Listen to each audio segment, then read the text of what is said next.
watching Bretto Live. Welcome everybody to the Week in Review episode 207. This is where we go over Raw and SmackDown in a WWE Action Figure setup style. This is the Raw after WrestleMania, and the thing that's so special about this Raw is not only that it's the Raw after Mania, but I was actually at this Monday Night Raw. Say this is the WWE arena. I was sitting right here. And then Raw was going down. How crazy is that? So I was at this Raw. It was lit in person. I heard it was mid on television, which I could understand if I watched this Raw at home. It would be an average Raw to me. But going to WWE in person, it's always different. Seeing the pyrotechnics, hearing the entrances, seeing the action in real life is always different than watching on television. That's why I thought this show is going to be really good, and that's why it definitely has a sweet spot in my heart, because I was there. So if you guys are like, wait, that was mid on TV, and I'm saying it was really good, that's because I was there. But anyways, we are going to jump into Raw, then we're going to jump into SmackDown, so let's go. Triple H opened up the show talking to the WWE Universe, hyping up the crowd, thanking the WWE Universe for such a successful WrestleMania, and of course, he did mention how WWE's not going to be changing. They're not going anywhere because I guess they sold to Endeavor with UFC or something. I have no details about that. I don't know anything about it. I don't know if they actually sold to UFC or what's going on with it. But yeah, I don't know the details. But I guess they sold, and Triple H is just confirming that nothing's going to be changing. Everything's going to be remaining the same. It was pretty cool to see Trips in person. Not going to lie, dude. His entrance is sick. Right after Triple H hyped up the crowd, we did see the Tribal Chief Roman Reigns get introduced by Triple H. He was with Solo Sikoa and Paul Heyman. He came out talking about how he decked Cody Rhodes and how he should be acknowledged now. He gets interrupted by the American Nightmare, Cody Rhodes. Cody Rhodes comes out and is like, you were the better competitor, not the better man, because he didn't beat him by himself. He needed Solo. He needed Paul. He needed the Usos again. But I love this build story. I feel like Cody's going to be just torn down, and then he's just going to bounce back. Similar to John Cena, WrestleMania 28, moving to WrestleMania 29, and I love it. Brock Lesnar comes out, sides with Cody Rhodes, and then Cody's like, let's do something. If we're not going to have a rematch, let's at least do a tag match in the main event. So they set up a tag match for later in the show. Brock Lesnar and Cody Rhodes versus Roman Reigns and Solo Sikoa, which would have been epic. Hey, Omos and MVP. I talked to both of them and met them literally personally. I asked them 2 questions. If you guys didn't see that video, check it out. Link in the top right, guys. Yes, I talked to MVP and Omos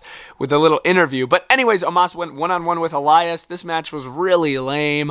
Omos decked Elias. He slammed him with a nice sit-out powerbomb and pinned him 1, 2, 3. Other than that, nothing really crazy, dude. Omos and MVP, cool guys in real life, but as far as this match, lame. Rey Mysterio was cutting a post-WrestleMania promo. He got interrupted by the United States champion, Austin Theory. Austin Theory started making fun of Rey with his son, Dom, and I was going to lay him out right now if he doesn't start respecting Theory. Theory mentioned the Cena match and how he won as well, which was the lamest match at Mania. I wouldn't be proud. It was freaking lame. They had a match one-on-one. This was one of the best matches of the night. I really enjoyed this one. In the end, Dominic Mysterio and Damian Priest did come out. They did pose as factors with Rey losing this match.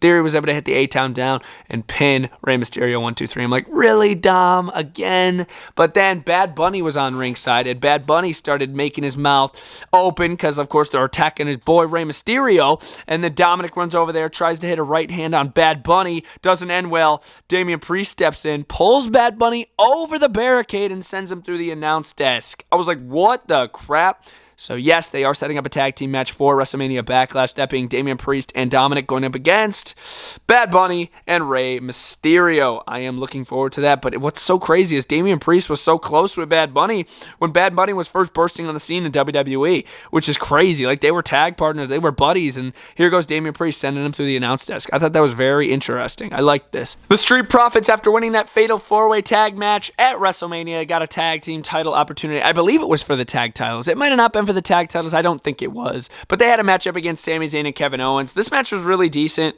High-flying action between both competitors. In the end, Kevin Owens hit the stunner on Montez Ford, and then Montez Ford did a pretty cool sell where he just stood there, and then Sami had to push him back in the corner to hit the Hallula kick, which he did, and he took out the Street Profits Sami with the pin. Again, I would have preferred Kevin getting the pin, because I feel like Sami's getting all the pins, so I feel like Kevin could have got the pin. But yeah, Sami was able to finish the story again, and this time take out the Street Profits. Seth Rollins came out, and he didn't really say much. He just threw the microphone on the floor and just had the crowd sing his song.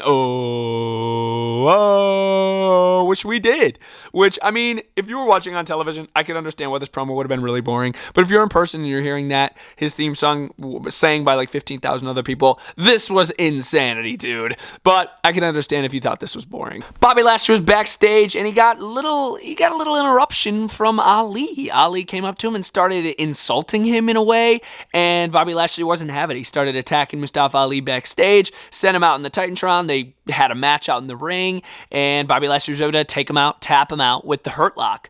Mustafa Ali tapped out, and we had the little Andre the Giant Memorial Battle Royal trophy on ringside, which I think is pretty cool. I honestly feel bad for Bobby, because I know he was supposed to face Bray at Mania, and I feel like that would have led to better things than the Andre the Giant Memorial Battle Royal trophy. But I mean, yeah, at least he's still taking dubs, dude. Bianca Belair and Rhea Ripley did have an exchange of words, of course, because they are both women's champions, SmackDown and Raw, respectively. This was okay. Definitely setting up for a future match. Bianca Belair is like, hey, Rhea, when you're ready and you want to see who's really the best, we'll have a one-on-one match. So yeah, they definitely set up for a future match. And are they going to combine the women's championships, or are they just going to have a straight-up match? I'm very interested to see what they're going to do. Are they going to do like Rhea 2 belts, Bianca 2 belts like they did with Becky Lynch? I don't know. We'll see. Miz was cutting a promo yet again, and he didn't get interrupted by Shane McMahon this time. He got interrupted by Riddle. Riddle came out, and this was the big return after Raw after WrestleMania. There's always a return, Raw after WrestleMania, and this time it was Riddle, and I thought there was going to be during the Miz promo, because I'm like, he's gotten interrupted the past 3 days in a row at this point by Shane, Pat McAfee, and now Matt Riddle. Riddle hit the Bro Derek and took out the Miz in his $10,000 suit. So it's pretty cool to see Riddle back. I thought Randy was going to come out for a short second, but I'm like, nah, it's all about Riddle. Raquel Rodriguez and Liv Morgan went up in a tag team matchup against Io Sky and Dakota Kai. This match was for the number one contendership for the women's tag team championships. So high stakes in this match, no doubt. Match was good. I pleasantly enjoyed this match. Raquel Rodriguez and Liv Morgan were able to pick up the victory, so they are going to be getting a Women's Tag Team Championship opportunity up against Becky Lynch and Lita. So I am looking forward to that. That ought to be pretty good. As far as the match goes, not bad. It was about to be Brock Lesnar and Cody Rhodes going up against Solo Sikoa and Roman Reigns in a tag team match, and I looked at my clock. I'm like, whoa, there's only like 9 minutes left in the show. They have enough time for a big match like this? Is this going to go down? Cody Rhodes gets his name announced, turns around, F5. Brock Lesnar F5s Cody, destroys him with a steel chair, F5s him on the steel steps. He absolutely annihilated Cody Rhodes, and I was like, what the crap is going on? But I see what WWE is doing here. They're destroying a talent, so then they could build him up even stronger, just like what they did with John Cena in 2012. Literally, he got attacked by Brock, lost to The Rock night prior, and he just bounced back the next Mania. So I'm calling next Mania, Cody beats Roman. And yes, I know it's crazy. I'm saying Roman holds those titles for another year, but I think it happens. I think Cody beats him at Mania 40. And yeah, that's just my prediction. As of now, it might change as we get through the year. But yeah, Brock annihilated Cody. And I don't know if it was on television, but he flipped off the camera as well. But like I said, I don't know if they showed that on the USA Network. But yes, that was the Raw after WrestleMania. Obviously not the best Raw after WrestleMania, of course not. But it was a lot of fun in person. I really enjoyed this show. Sitting nearly front row, literally front row at this show was insane. If you guys want to see the vlog is on the channel, as well as Mania Night 1 and 2 vlogs. If I were to rate this show, it's obviously a 5 out of 5 when it comes to the experience that I had there. But when it comes to the show itself, I'm going to give it a 3 out of 5 for Raw. So let's jump into SmackDown now. Jumping into Friday Night SmackDown. What a breath of fresh air this show was. This show felt so good, dude. I loved this show, man. You guys will see my ranking at the end, but I loved the opener. I loved the end. I loved everything in between. It was just a good show. Starting off first with our opening match, it was Sheamus, Butch, Ridgehound going up against Giovanni Vinci, Ludwig Kaiser, as well as Gunther, Imperium versus Brawling Brutes. This match was great. What an open, man. Just a hype, great awesome, hard-hitting match. In the end, we did see Sheamus hit the bro kick on Giovanni Vinci to pick up the victory, but I loved Butch's performance here. Gunther always impresses me. This was just a great match overall, man. Brawling Brutes Imperium. I was shocked to see the Brawling Brutes pick up the victory, but they did, and what a way to open up the show. This was great. Ricochet did go one-on-one with Ivar of the Viking Raiders. Ivar did have Valhalla on ringside, aka Sarah Logan. She didn't really try to get involved at all, but she was there, and she's just annoying in my opinion. But this match was pretty good. I was expecting Ivar to pick up the victory, but he did not. Ricochet was able to hit the shooting star press to pick up the victory over Ivar, and I really enjoyed this match. Ricochet always impresses me. He's one of the best high flyers in the business, right up there with Rey Fenix in my opinion.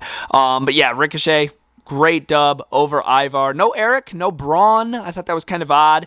But yeah, not bad at all. Liv Morgan and Raquel Rodriguez had one more obstacle to overcome before they get their tag team match on Monday Night Raw versus Lita and Becky Lynch. They went up against Natalya and Shotzi. This was an easy dub for Raquel and Liv, obviously. Liv Morgan was able to hit the Oblivion, I believe, on Shotzi to pick up the victory. And I love this tag team, man. I haven't really liked the women's tag team like this.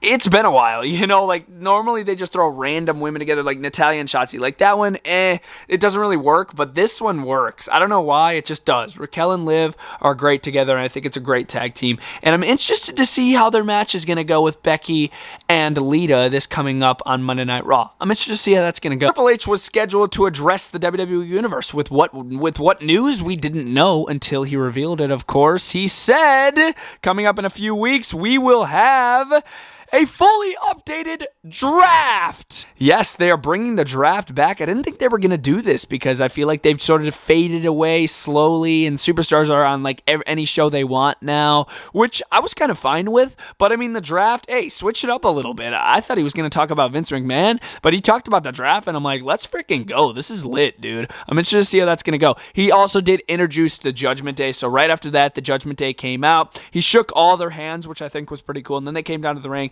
They basically talked about all their current stances. Rhea Ripley winning her SmackDown Women's Championship, Finn Balor with Edge inside of Hell in a Cell, Damian Priest slamming Bad Bunny through that announce desk, and then of course Dominic Mysterio going against Rey. They basically just addressed all their current situations, and then it turned into a match between Dominic and Damian Priest going up against the LWOs, Rey Mysterio and Santos Escobar. This match wasn't bad. Not my favorite match of the night, no doubt about that. The ending was kind of whack. Selena Vega sort of got involved by doing a Hurricane Rana to Rhea Ripley. I mean, mad! That was a ballsy move by Selena Vega to hit that Hurricane Rana on Mommy, the SmackDown Women's Champion. I'm like, oh my gosh, she sort of ran away, threw a steel chair in the path of Rhea, stopping her so then she could get away. Then they sort of left the arena.